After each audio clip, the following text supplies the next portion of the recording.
Why do people leave the hobby? I don't get it.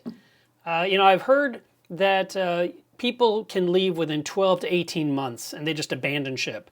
And I don't get that. I've been doing this for 27 years. Now, I'm not going to hold the phone up here and talk to you the whole time. Instead, I'm going to show you footage from today's club frag swap from DFW Mass. And I picked up a bunch of corals while I was there because I love this hobby and I'm never going to quit. So let's talk about the 5 things or the 5 ways that people quit. And I'd love to see what you think. And also, I'd like to hear if this helps you stay in the hobby longer, because that's really the point of this video. I don't want to just make this list of 5 and yeah, this is one of the ones I'm leaving. I want this to be yeah, I'm not quitting. I'm not going to be a quitter. I'm not going to give up. That's what I want to hear.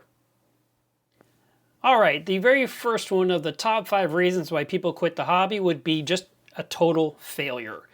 And this is basically, they just didn't succeed, so they gave up. They expected specific results and they didn't realize the effort that was required to attain that achievement. Setting up an aquarium is a real undertaking and it'll take time to grow into something beautiful. It's really a marathon, not a sprint. Many struggle with the ugly phase period, trying different approaches that don't seem to help. And seemingly one issue stacks on top of another one, which leads to the feeling that it'll never level out and run smoothly. Algae, cyano, dinoflagellates, overflowing skimmers, clogged dosing pumps, bad water parameters, corals keep dying, fish jump out. You are going to need to learn how each of these things work to such a degree that you can reasonably expect that they won't happen twice. And once you've done that, you've overcome a problem and you're on the right path to sticking to the hobby. The second reason people quit the hobby is money. Money makes everything happen. So some people spend a ton of money up front, but they run into endless problems, and so they quit. I mean, when you think about this hobby, it costs you about $53 a gallon to set up a tank brand new. That's a lot of money, and that's before you buy livestock. Well, saltwater is expensive. You have to buy all this gear initially, and then you expect to have this smooth experience. But the lack of knowledge that you need to help you see what is going on to avoid pitfalls is so critical. If you buy the best pumps, lights, salt, additives, dosers, sensors, testers, and more, your hobby is gear related. It's not about the livestock. It's fun to build a killer setup, but that doesn't equate into a successful reef tank. You can see expert reef keepers running very simple setups not getting caught up in the latest gear. Relying on gear too much can set you up for failure. Keep in mind everything is man-made and thus fallible. It would be great to know you have the perfect gear that will never break, but that's not reality. The third reason people quit this hobby is catastrophe. And by that I mean a total loss of all livestock. And then they feel the loss so greatly that they just walk away. I mean, here are some examples of catastrophe. The tank fails. It just breaks, water floods out the bottom and fills the house with water. It could be a critical element is overdosed. It could be a power failure. I always talk about those on this channel. It could be a runaway heater that boils the tank. It could be an anemone that walked right into a pump and all those nematocysts hit the water column and kill every fish. It could be equipment that fails, or it just finally wears out, but you didn't buy a new one in a timely fashion because things don't last forever. So you need to have new equipment to replace old equipment. And unfortunately, the longer you're in the hobby, the more likely they're all going to break around the same time, which happens to me. But for someone that's been in the hobby for just a year, 18 months, you should not have these kinds of issues. Now, you want to plan ahead for disasters. I mean, that's really important.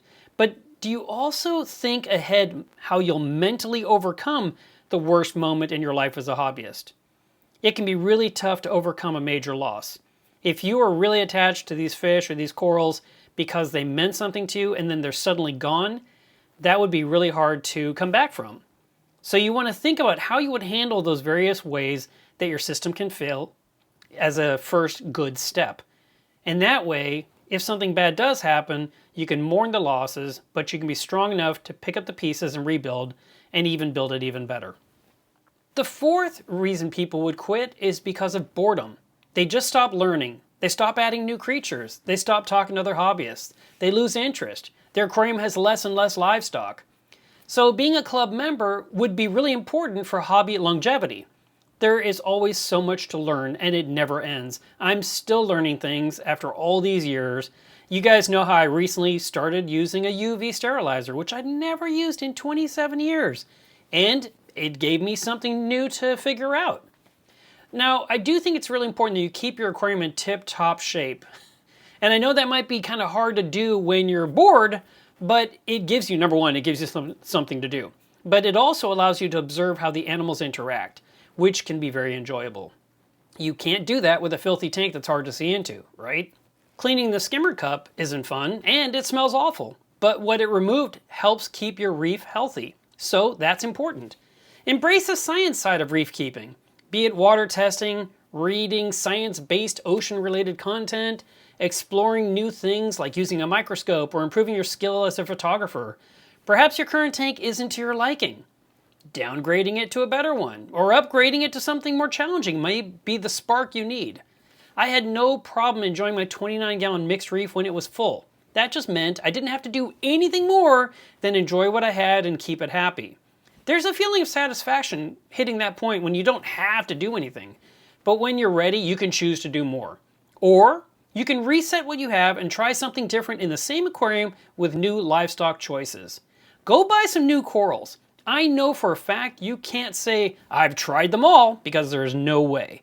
Every single time I go to these events like this frag swap right now, I'm looking at all these different corals and I'm looking at the ones I've never done before because of the type of fish I had. If I changed to different types of fish, I might be able to have these other corals that I've always thought about that I thought were interesting. The fifth and final reason I think people quit the hobby is the lies. Yes, I said it. This hobby does not pay for itself despite what you may have been told. Just buy what you can afford and walk away from the things you shouldn't be buying and enjoy your personal collection of reeflings. Healthy, happy fish and corals should suffice.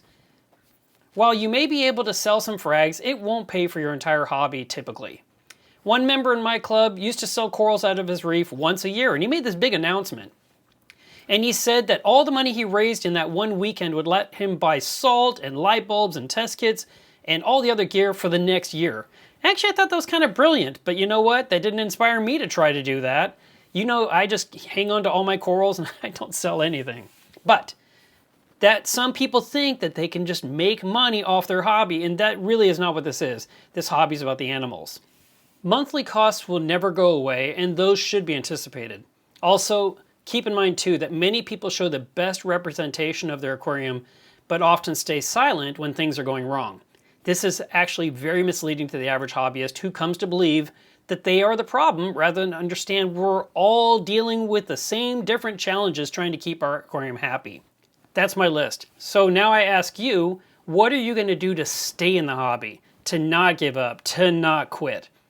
I say going to frag swaps and to events like MACNA, Aquashella, Reef Stock, all these different events that happen are an opportunity to explore and see new things that you don't have and put them in your tank when you get home.